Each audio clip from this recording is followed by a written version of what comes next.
I'm walking down the street. I do want to say to Doni and many of you in this room that over a very long career in this city, all of you have helped me and my colleagues tell the truth and to try to tell.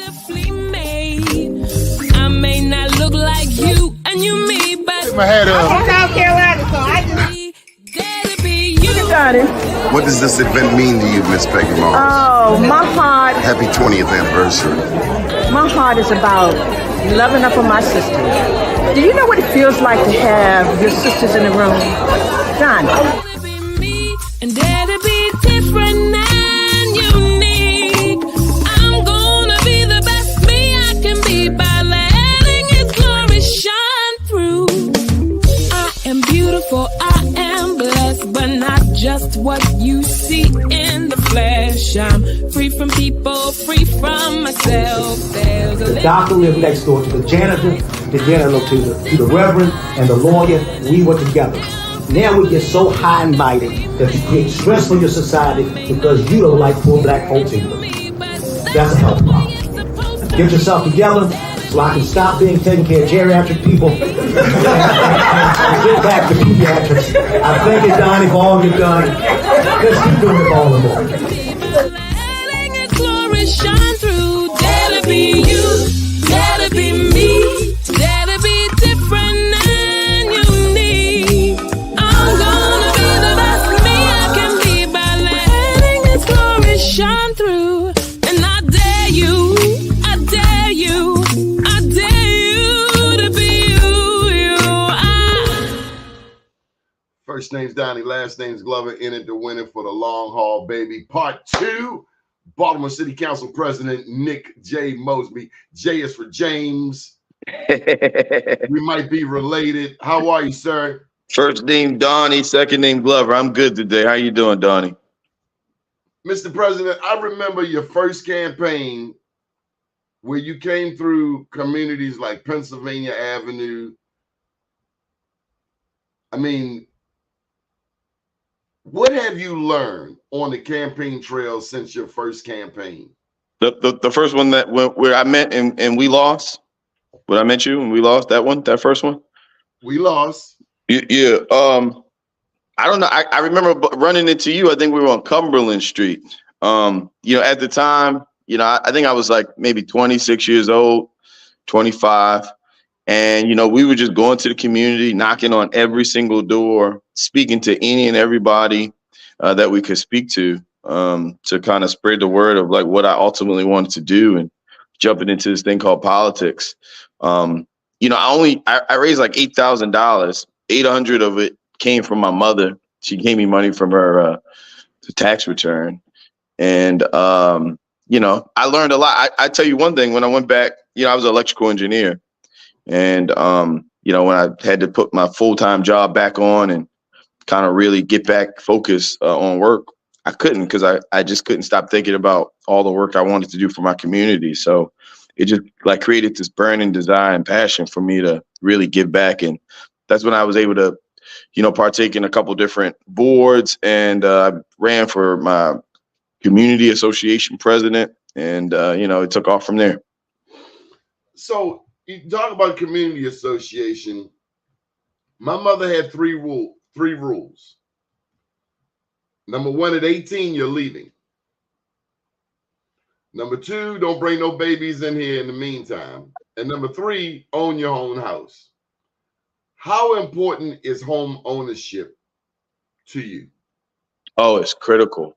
And when we talk about Baltimore City, the level of affordability, for middle class in Baltimore is still there, but it's closely approaching the stage where it's getting tougher and tougher.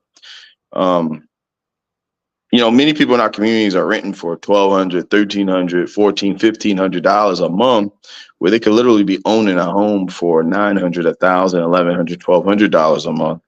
And I think that it's critically important, particularly knowing like Baltimore City's history with the Baltimore City Council ordinance that was passed in 1911 that, said Black people couldn't live in certain parts of our city. White people will either. white people either. Yeah. But you know, it was geared towards where we couldn't go. It wasn't really Yeah, necessarily about where they could go. They didn't want to that's necessarily true. come with us.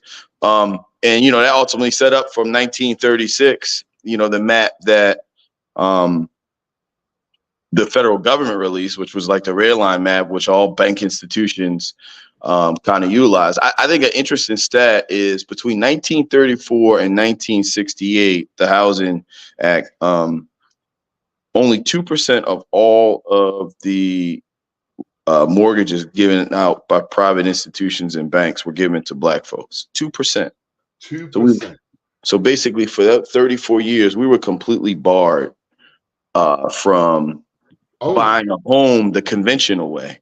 And many of us knew the importance of real estate at the time, and we had to do unconventional things. And whether it was different loan sharks or just different means of like acquiring property. But just think about that. Not until like 1968, I think that's the Housing Act, is when we start to kind of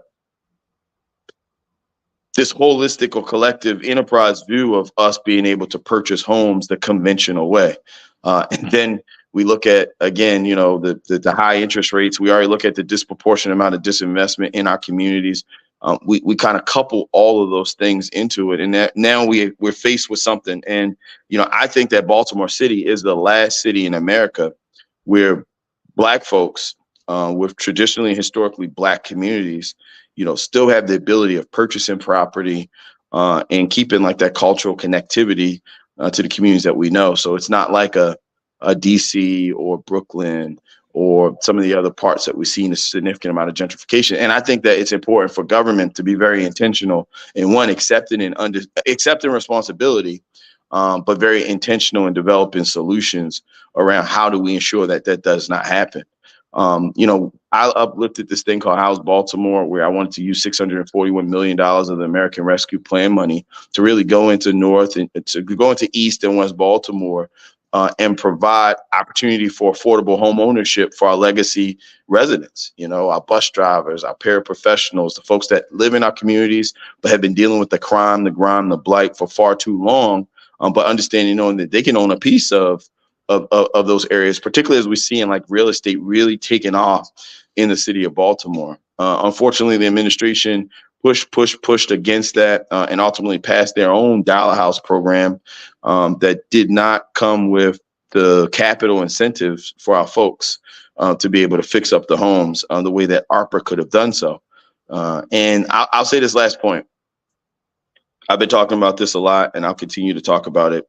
The way gentrification works, particularly when government is infusing or going down a path of gentrification, is what we'll do is government will take a pot of money and they'll go to like affordable housing advocates, affordable housing groups, and they'll say, hey, here's this pot of money, fix up these homes, identify folks that can rent below a certain AMI, area medium income.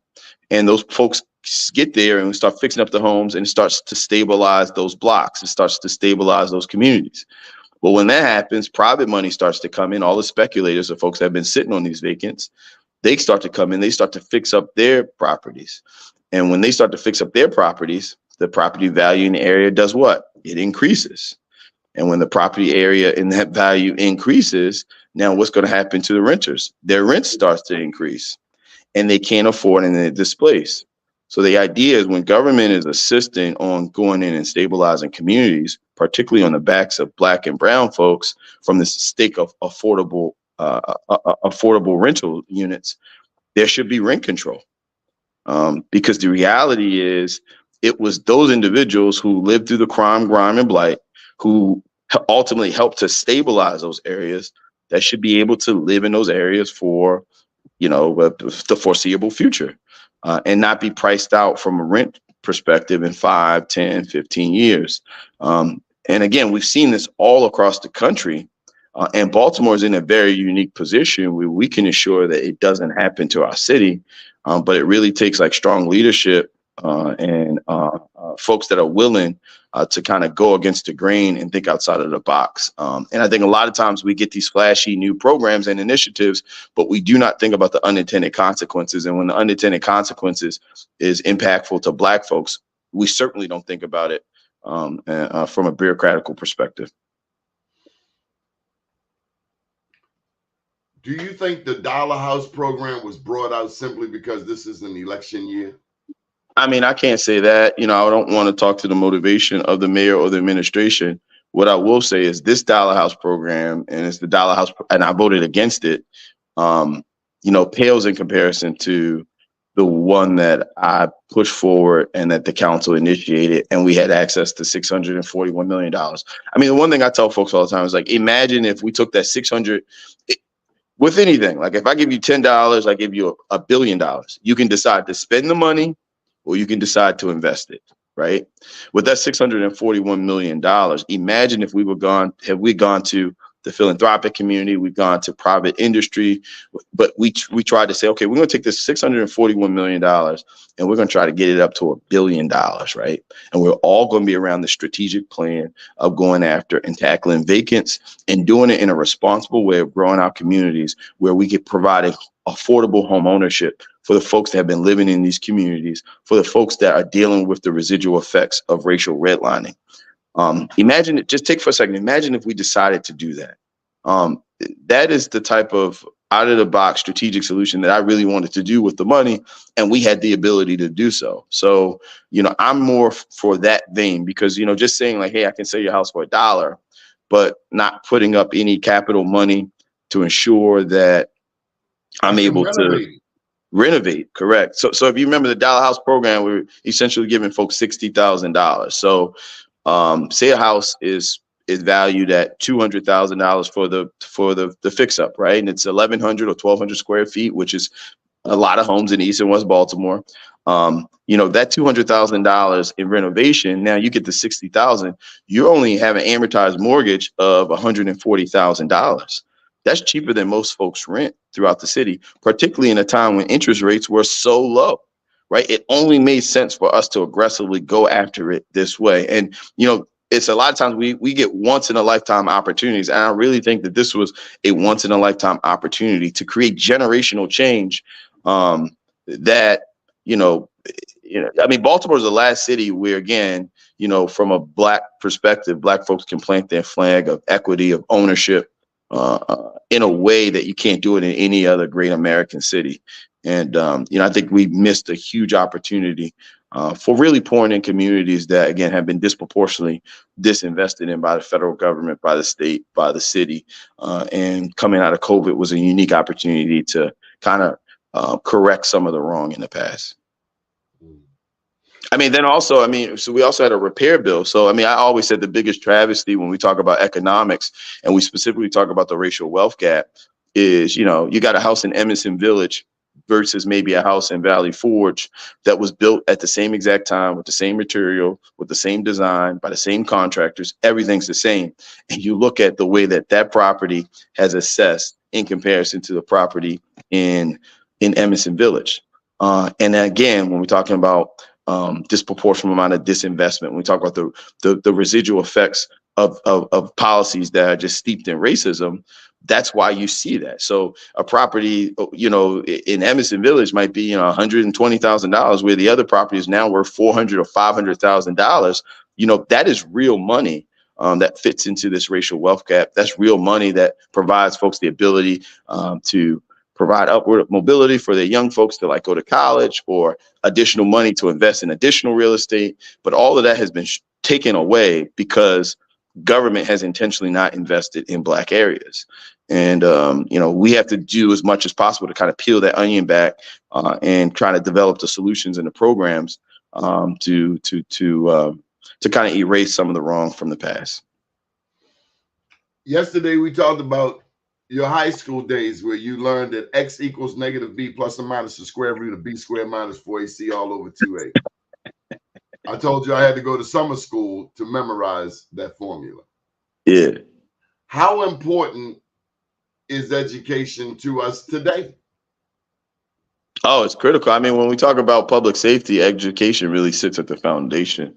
of what we're talking about. And, you know, a lot of times, you know, when we talk about crime, it's about being tough on crime, but it's really not about being tough on crime. It's about being smart on crime, particularly smart when it comes to our juveniles. So, you know, I've been working on some research and dealing with the state folks of gathering something called longitudinal data. So it's basically, you'll be able to pull data as it relates to our young folks and track it back to their school days without identifying who they are. So what I asked the folks to do was look at all of our young folks that are caught up in the juvenile system in the city of Baltimore and give me, you know, their chronic absenteeism in the first, second, and third grade. And the numbers were astonishing. You know, about 85 to 89% were chronically absent in the first, second, and third grade. What is chronically absent? Missing at least 20% of school in an individual year. Could you stay home 20% of your days? Would your mother let you stay home? I couldn't stay home 20 minutes out of my day. My mother, I think maybe literally, I had the chicken pox when I was like in the 6th grade. And I may miss one additional day in high school. But other than that, I can't imagine a day where I didn't make it to school. It wasn't any missing class. It wasn't even a thought in your mind. It wasn't even. My mother would, if I had a doctor's appointment, my mother would make sure I went to school, checked in, and she'd take me out, go to doctor's appointment, and then if we could come back, she made me come back to school. But you have a 6, 7, 8-year-old that's missing 20, 30, 40, 50% of school. Like, the red flags are there. Like, this is a child that obviously from an environmental perspective, there's some concerns there. So I don't know if there's wraparound services or social services we can provide to the family, but, you know, it's also up to us as a community. I mean, you know, able-bodied. I got to jump in.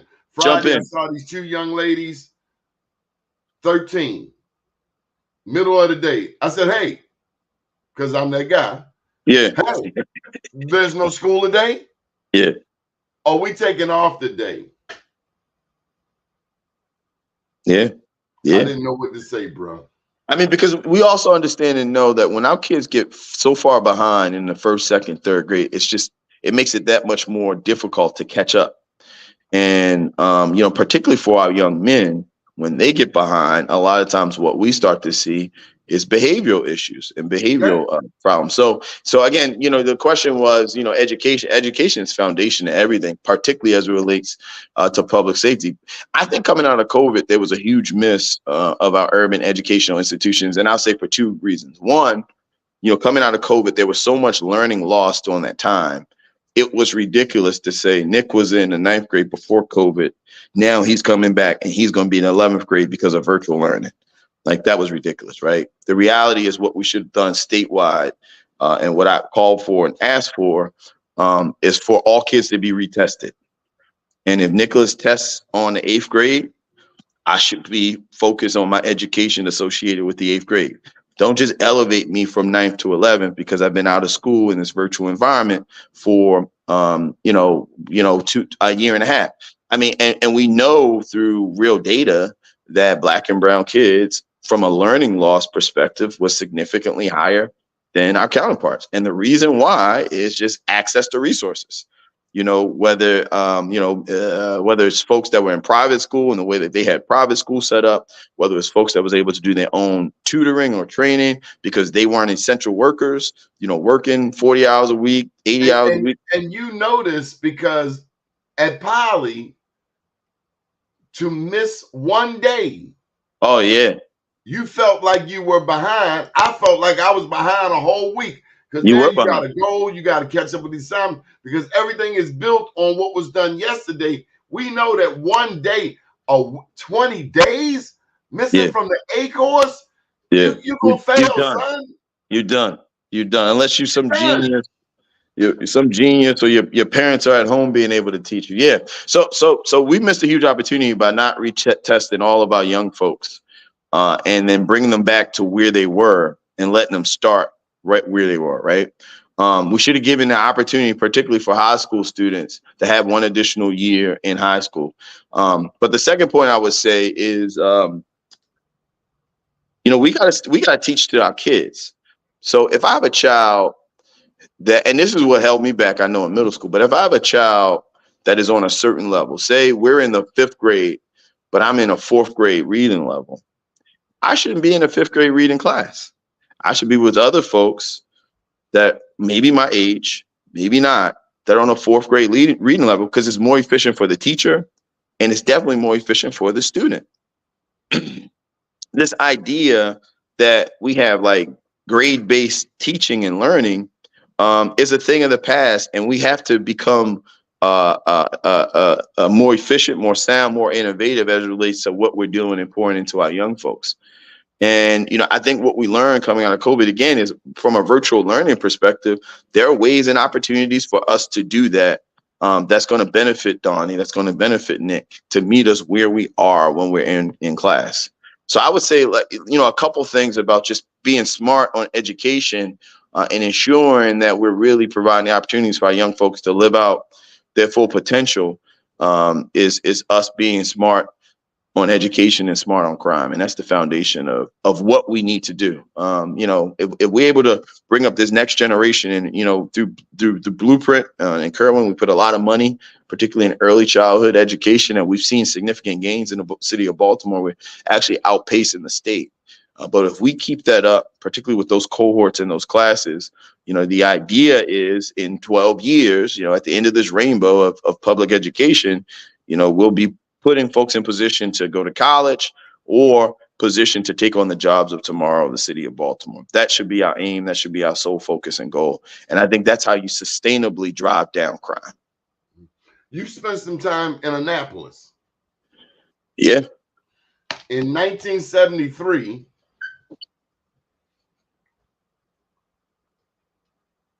the Maryland State Lottery came on board. The number one promise was money for education. Yeah. $15 billion at least has come through the Maryland State Lottery. Yet, well, let me slow down. We have a new baseball stadium, a new football stadium, yet we have classrooms, as Aaron Mabin showed us on social media, that had icicles on the window. No heat in the winter, no air in the warmer months. Tell me about Baltimore City Public Schools, the state of education. I mean, we're renovating the stadiums and we ain't renovating the schools. Well, I mean, that it's a lot in that question, Doni. What I will say is, when we talk about school renovation from an urban district perspective, I mean, really anywhere else in the country, you'll be hard pressed to find a place that's built 30, soon to be 30 plus schools in a matter of like 8 years.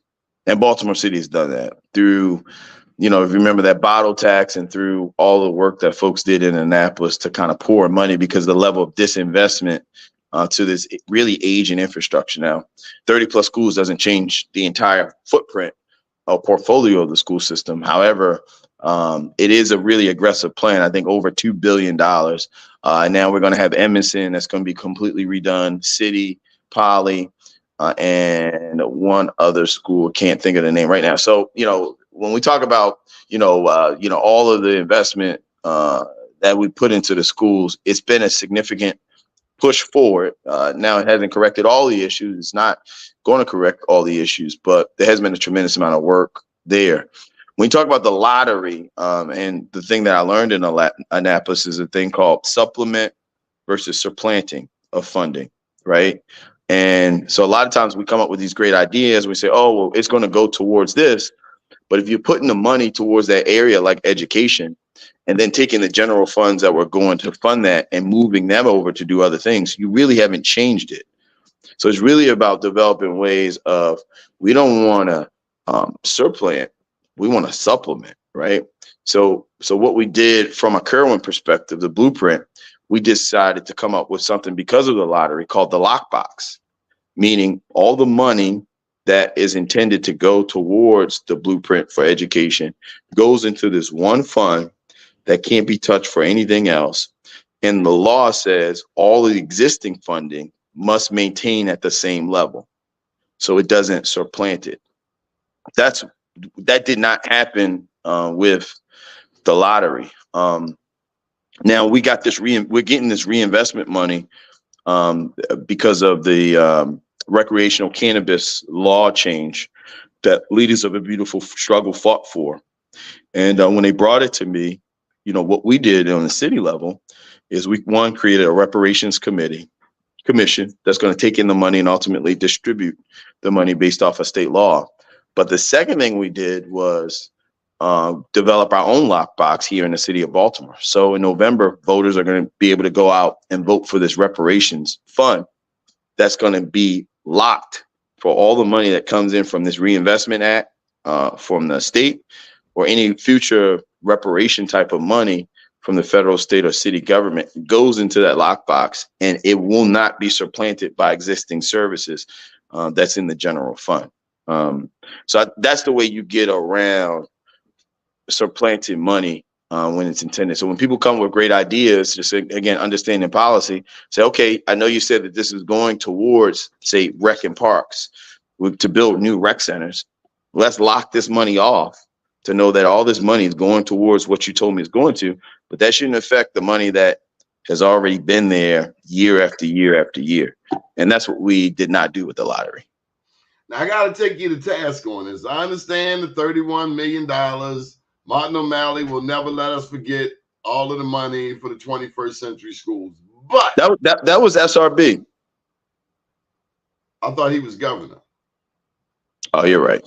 But I mean, on the city level, we passed the bottle tax. That was the big fight at the time. But I'm just saying, here in Sandtown, Pender Hughes is closed. Salvation Army is going to get that.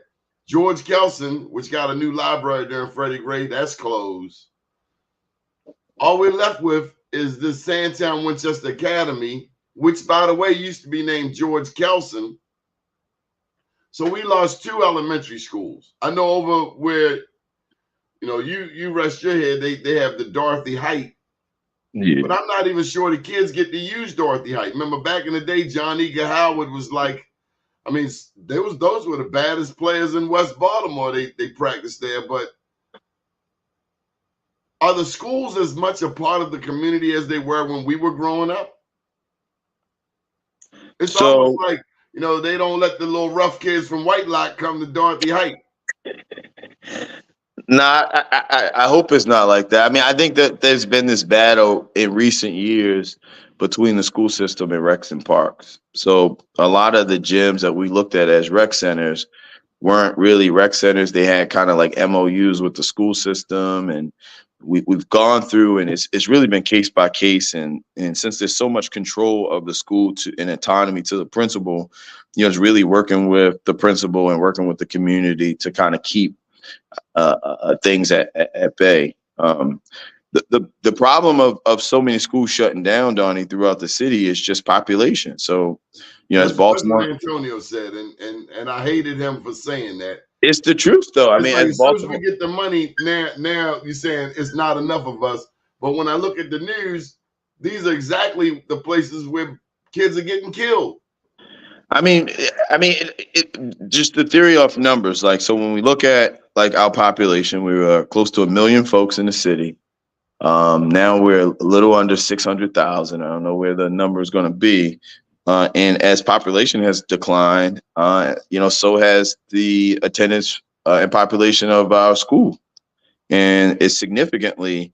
So when you talk about operating a school with a full building, you talk about all of the utility, lights, the requirements from a Comar perspective, the different teachers and things of that nature.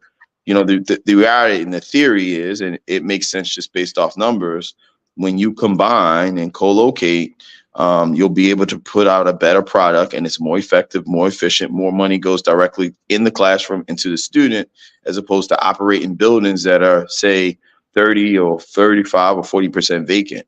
And that is the issue in many of our schools. They kind of, you asked me the question, you said, how important are the schools to the community? They kind of have like a symbiotic relationship because as we've seen the decay of our communities, the disproportionate amount of disinvestment, as we've seen folks move out of our communities and the vacancies in our communities through all these vacant homes, that has a direct impact to those neighborhood schools. And as those neighborhood schools have gotten less resources because they have less students in the per pupil funding, it's harder to operate them. And it makes more sense for the students, for the teachers, for the school environment to combine it. And that was ultimately the consolidation plan that the school system came out with. And, ultimately that's why the schools that you named in Sandtown were shut down. I mean, we had the same thing in West Side. So, the kids are coming all the way from when they were going to West Side, all the way now down to Dorothy Heights. So, because it didn't make sense. It didn't make sense to function John Eager Howard at 30-40% vacancy and West Side at 30-40% vacancy. And when you looked at West Side and you looked at John Eager Howard, the schools were in horrible shape. So we got to fix up one. So they fixed up John Eager Howard, renamed it to Dorothy Heights, a brand new 21st century state-of-the-art school. And now it's at, 85-90% capacity. And most of the money now gets to go directly into the classroom versus functioning, a building that you have to pay utility costs for that's not really full at all. Are you ready to be mayor?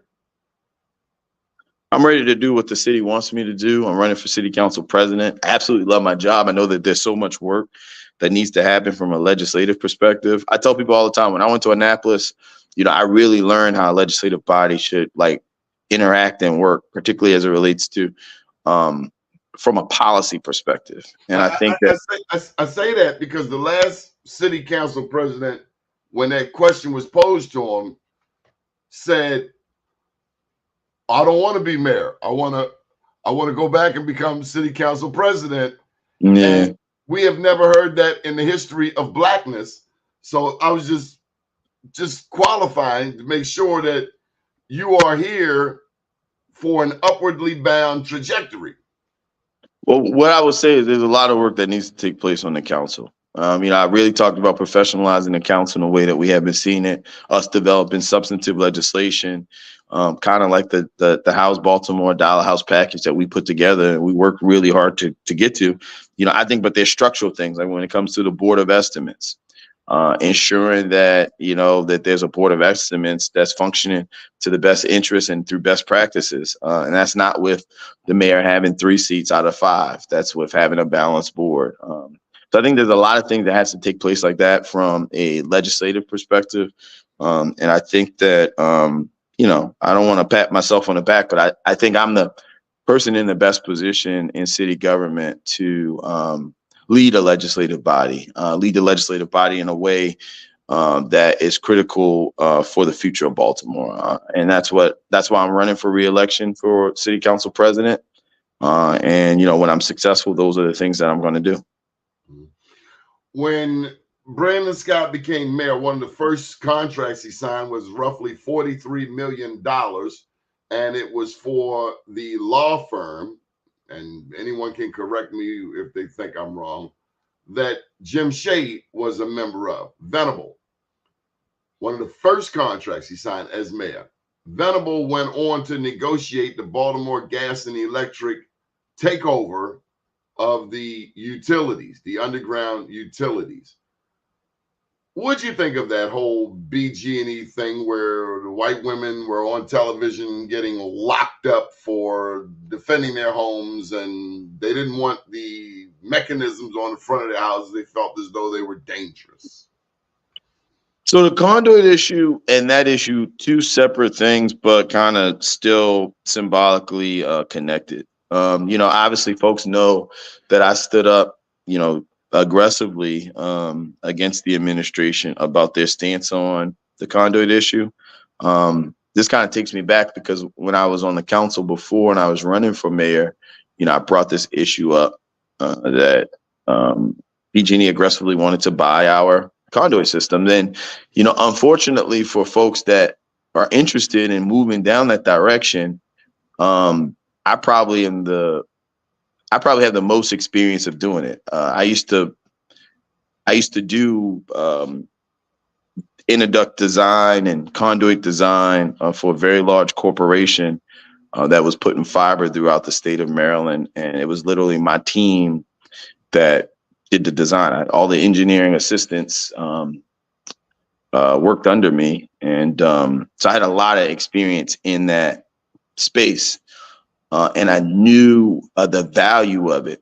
You know, someone can lay a price tag of $100 million, over it, and say like, "Hey, we'll give you $100 million for this asset," but when you do the calculation of what that means in 10, 15, 20 years, that $100 million is pennies on the dollar. It's kind of like the way that we gave up Friendship Airport to the state, and what that would mean to our city's economy today if we still own Thurgood BWI Airport. So, that's why I was like in a position to kind of fight aggressively and really try to communicate to folks that, that this was a horrible situation and idea.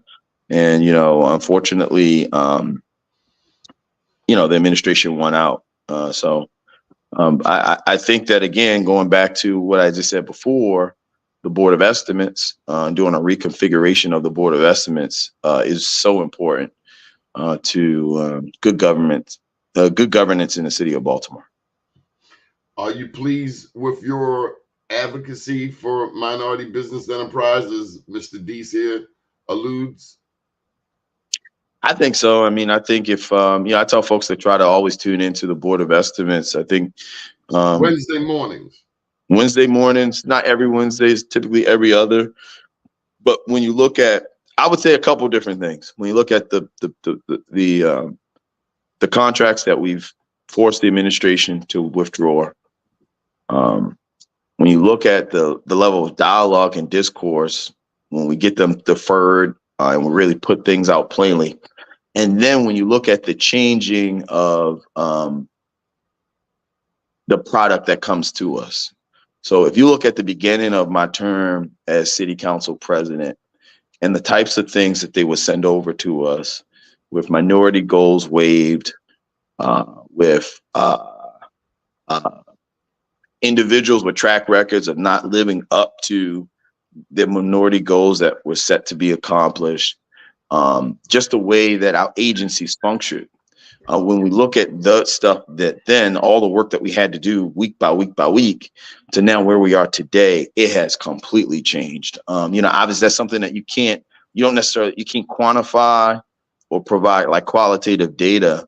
But if anyone has been astute on the Board of Estimates and just kind of see the pipeline, that doesn't mean that stuff doesn't come up, stuff doesn't get through. We're fighting right now. We're fighting this payment in lieu of taxes for these apartment buildings on Pennsylvania Avenue. It's like 508 units in the scattered site where the city's trying to reduce the taxes to this owner from New York who's saying that they don't have any plans on renovating the units, and the units have not been renovated in 40 years. I held that up. This has been an issue that I've been fighting on the Board of Estimates for quite some time. I believe this is like the 5th deal that this administration has put forth. So I said, you know what? Before you guys vote, why don't you come out to Pennsylvania Avenue and take a tour of some of the conditions that we expect our folks to live in, and see if you're comfortable with now voting on it this way. So it's going to be interesting to see where we go with this thing tomorrow.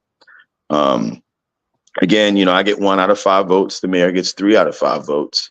But those are the things that I ask folks to tune into, because, obviously when the community is involved, that's where my extra vote is.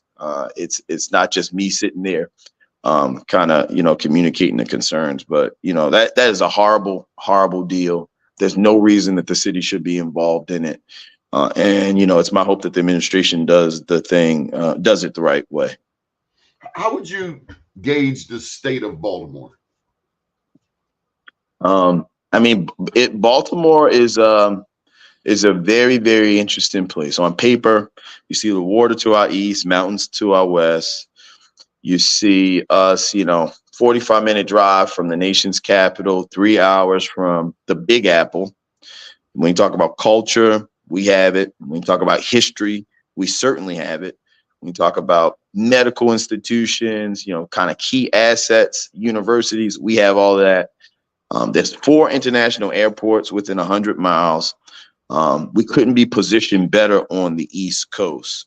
When we look at our infrastructure as it relates to like our homes and our neighborhoods, all that's there, right? So if you itemize all that on a sheet of paper, right, you would look at it a certain way. But then when you look at some of the other statistics, particularly in Black communities, as it relates to health disparities, education, area and median income index, and comparable to the rest of our region of where we sit at, crime, when we throw all that other stuff, it makes absolutely no sense. And that's where I think that it's this tale of two cities approach that as government, we have to be very intentional and go after and kind of challenge, why we have the issues that we kind of have, while not forgetting about all the assets that we have access to. And, that's when I talk to particularly Black folks, I'm like, don't sell your grandmother's home. Don't sell your mother's home. Buy properties in Baltimore.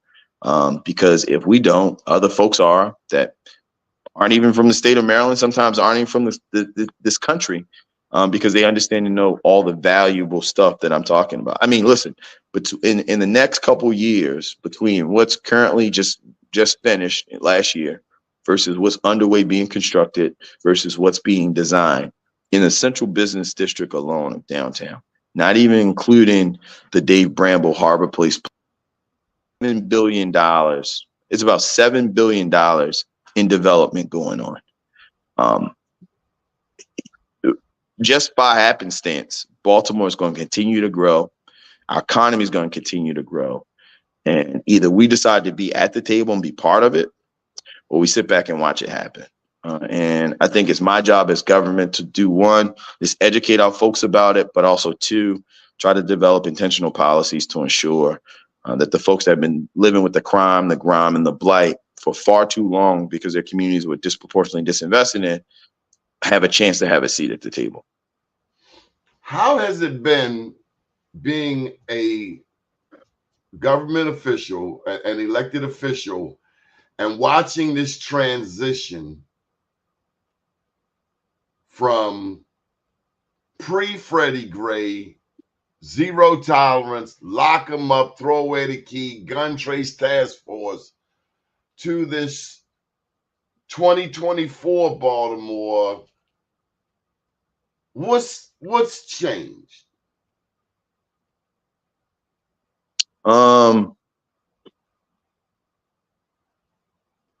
Again, I think that when I'm a big believer on when we talk about change outcome and how we've seen incremental improvements in certain areas. I think from an enterprise perspective, holistically, not much has changed. The outcome is pretty much still the same. You have pockets of improvements throughout communities, but are those pockets with the folks that were legacy residents of those communities? Again, I'm excited about the level of construction that we've had, with our schools and working with the Maryland Stadium Authority. But we haven't had one of those schools that's been built with a prime minority contractor. So things have moved down. Certain things have moved down in the right direction, but holistically, and kind of the really big variables of this equation, everything is pretty much the same. And that is of concern. And I talk about it all the time. I'll continue to talk about it. But that's why, like as simple as whether it's BG&E conduit issue on the Board of Estimates or this deal where this New York shop has purchased these apartments on Pennsylvania Avenue for $33 million and now wants a bigger tax incentive. As long as we continue to do things like that, are we really serious about change? And that's what I have to question when we make decisions like that. That's why there was another huge project, and I'm not sure where you were at the time. I don't remember if you were on the council, but Port Covington, when Port Covington went down, was the guy that owned it. You know, he was interacting with many council people, and I'm just saying, what happened to all of that momentum? You know, I feel like I was lied to as a Baltimore City resident, but you know, Well, Port look, Covington. so there were two TIFs during that time, Donnie. It's Harborview, which is where you see the Exelon building at, you know, with the building all around there. And then there was Port Covington. So if I could remember, I'm just going off memory, but if I could remember, Harborview was like for $80 million in a TIF. And the way a TIF is, it's called tax incremental financing, where someone says, hey, we need bonding capacity to build this infrastructure, the roads, the sewer system, to do everything. We're going to go out, we're going to get a bond, which is basically like a loan. And we're going to pay the debt. We're going to pay off that loan over the course of, you know, X amount of period. Well, while we're paying off that loan, we're going to take that, as opposed to paying our taxes, we're going to pay this bond off. So that's how, like, that's basically, to simplify, what a TIF is. So it was like an $80-some million TIF there. And then I think it was like close to 300 or over 300 million at Port Covington. I voted against Harborview and I voted for Port Covington. And the reason I voted against Harborview, one, because they utilized the disparity in numbers of Perkins Home to expand the enterprise zone. And we're getting really into the weeds here. To expand the enterprise zone and focus zone to get additional tax incentives from the state. And again, it's just like I said, you expect Black and brown folks to stabilize communities that they can no longer stay in after you increase the value of those communities. It was the same way. We were basically taking the pain and the plight of the folks in Perkins and spreading it down to the waterfront, to folks knowing that they weren't going to be able to ever afford to live down there, and not really addressing Perkins. Now, there's been a significant amount of work that's done in Perkins, you know, with over the past couple of years, and there was a ribbon cutting yesterday, but that still doesn't take away from where we were at the time. So that's why I voted no there. And Port Covington was different. You know, they promised on-site, I mean, not the promise, but through an MOU, you know, on-site affordable housing in perpetuity at like 20% of the units. When you look at the level of minority participation there, it outpaces any other major project throughout the city of Baltimore. When you look at the level of minority businesses and the incubator and all the space that they were providing, you know, all of that kind of added up to what I thought was a responsible approach to, if it were not for the infrastructure dollars to build out a landmass like that, it wouldn't get done. So, you know, I don't regret voting against Harborview and voting for Port Covington, but Is Port Covington coming along as you thought it would? Well, no, I mean, with the economy hit and then with COVID, you know, basically Port Covington has been scaled down significantly. So, you know, the level of square footage that they were talking about putting there, and the level of rental units and commercial space, even the headquarters, the Under Armour International headquarters, scaled down significantly. But that still doesn't stop the affordable rental. That still doesn't stop the minority participation down there. So there's still a tremendous amount of good that has come out of it, but it's not the bells and whistles or platinum plan that they originally came up with before the pandemic and the economy hit.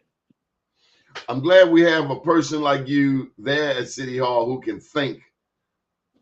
Sometimes racism sickens me to my core, and I don't think I could be in your position, because the North Avenue, the old North Avenue in me would want to come out and tap somebody upside the head. But what about this most recent project labor agreement?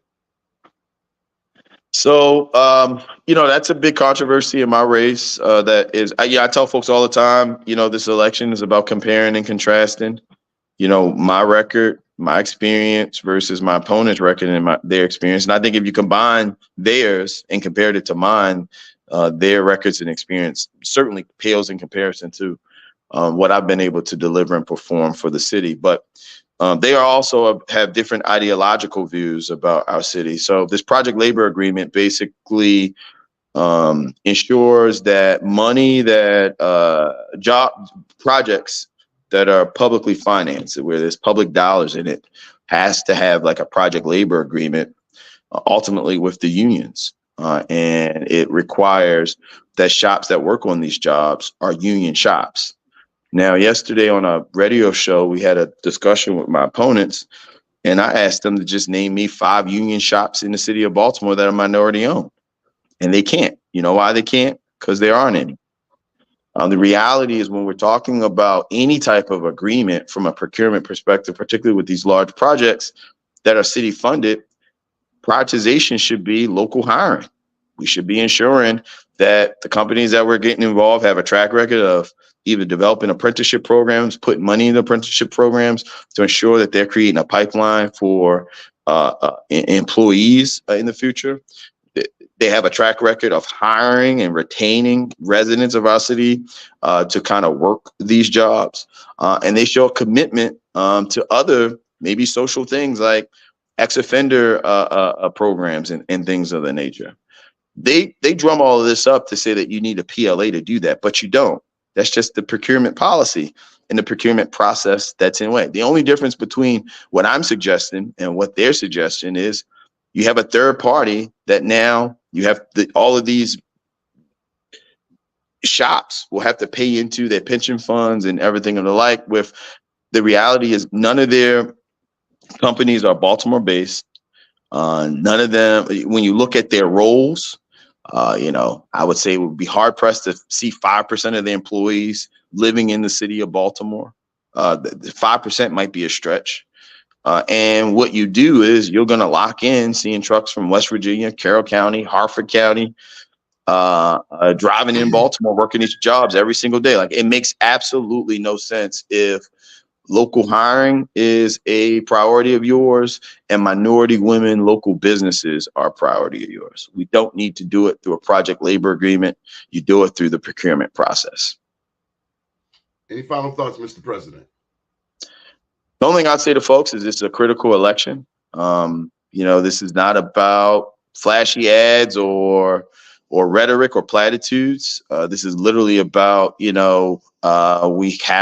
is where the rubber's going to meet the road, and we have to identify, clear leadership that's going to do that. I tell folks all the time, I'm still a little kid from Northeast Baltimore that grew up in a 3-bedroom house with 6 women, watched my mother catch 2 and 3 buses every single day as I slept on the top bunk. My older sister slept on the bottom bunk.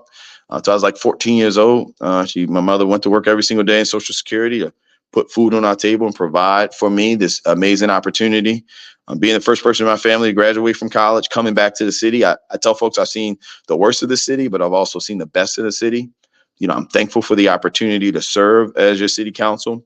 But don't forget, I'm the councilman that bang the box, ensuring that ex-offenders' rights are upheld. People thought the sky was going to fall, and many people took out op-eds, and it was very divisive at the time. I was able to get that bill over, and I was happy and excited. Went to the state. I was able to do that statewide, but I was also able to ensure that folks were no longer losing their homes based off of faulty water bills. I was able to ensure that we're protecting Park Heights in a way that Park Heights need to be protected by ensuring that the Preakness stayed there for the foreseeable future. And when I got to City Hall back as your city council president, we brought local control of our police department, the first time since the Civil War, back to City Hall, as well as passed, very substantive bills like the inclusionary housing bill that's going to ensure affordable housing for all publicly funded projects. Look, my opponents are great people. They love their family, they love the city, they love their community. But now we need someone with the level of skill set, know-how, expertise to kind of get the job done in this critical juncture of the city of Baltimore.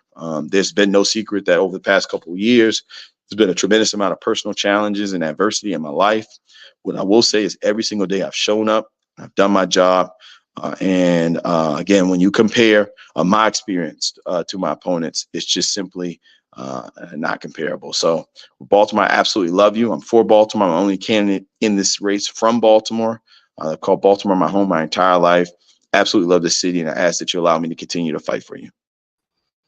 Yeah, you can't let nobody from not from here come here and beat you. Know, you this your home base. It's You my can't. home, man.